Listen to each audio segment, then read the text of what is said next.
Park. Now, this morning, I'm joined in the studio by some fans calling themselves the Red Lions. They are supporters of the Lions rugby team. They are here to chat to us about the passion that they have for the rugby team ahead of today's not-so-small encounter that's happening at Ellis Park. It's the semi-final between the Lions and the Waratahs. And with them, we also have Edgar Rathbone, who is the Managing Director of Ellis Park Stadium, or EPS Management, which is the official term. Thank you so much for your time. I know it's a very big day, but I'm sure neither of you had a wink of sleep because of the excitement. For other reasons for you, though. Let's start with our fans. Now, Charles and Leisha, we invited you here because you are part of a very organized group of fans that some people know about at Ellis Park Stadium. You call yourself the Red Lions. Charles, where did that all start? A few years ago, a number of us who are all people who would be termed lefties, left-wing people, we decided rugby politically and socially. Yes, rugby also belongs to us. And went onto Facebook, and this has now grown to over 100 people who come from that kind of background, and we call ourselves the Red Lions, as you said. It's a very diverse group, literally in terms of race, gender, age groups, and the Red Lions comes from, and this will really show how deep red we are, the pub that Karl Marx used to go to in London, the Red Lion. So that's us.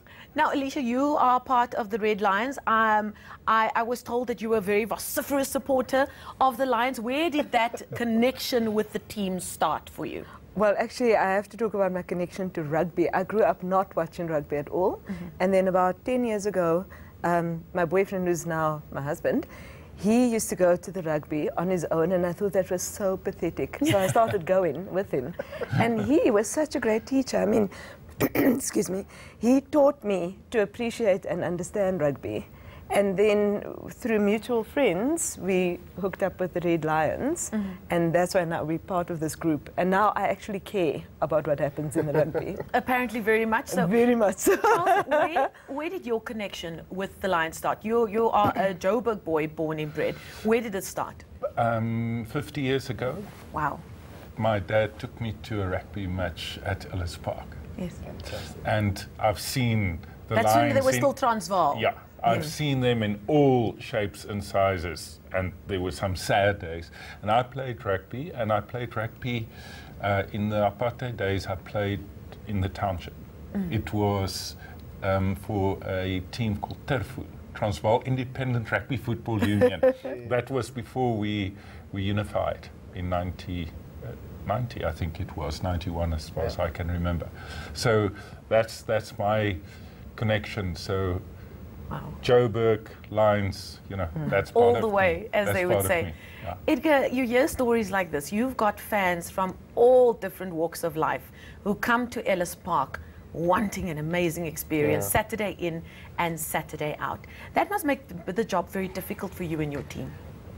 I would actually say it makes it easy, you know, because you've got people like this coming to the stadium and they're just there to enjoy the rugby, you know. So to give them an experience that they enjoy is actually quite easy, especially if the team's performing quite nicely. But yeah, obviously we try and do things around the stadium that make that experience a lot better and a lot more enjoyable for them, because that's the biggest challenge, to get the people from their couch to come to the stadium and all the comfort of your couch. Now, it used to be that it's just about ticket sales, get them in, where can they get beer, can they get snacks? But the fan experience at stadiums now, worldwide, is so much more than just that. What have you done at Ellis Park and with the Lions to try and tap into what their expectations are outside of just coming to watch the game? Sure, I mean, I think the first thing, obviously there's perception around the area and getting in there.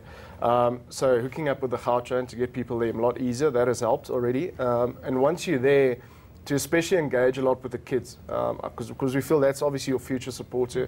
We talk about getting guys there from 4 to 40. I mean, it's just... So you want to brainwash them from early on. That's exactly what you are. I mean, you're getting that experience that he spoke about on a young age and getting them there more often, you know. So focusing a lot around the kids. And then also, I think the culture in Joburg has gone a long way towards going to markets and that sort of thing.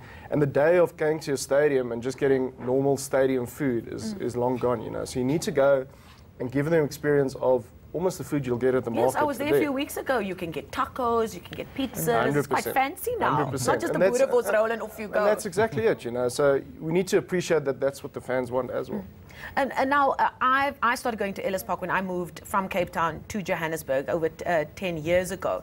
And the thing that struck me first is how diverse the crowd is. Charles, I remember an interview with Siya Kolisi now before that very historic test at Ellis Park. And he admitted that the thing that he looked forward to the most when he goes to Ellis Park is singing the anthem, looking up and looking into the crowd and seeing South Africans from all walks of life and all races. That makes that Johannesburg Stadium very special, doesn't it?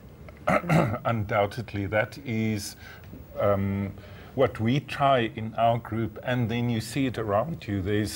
It's that fantastic experience of saying, this is what our society could look like. That's truly amazing to see that.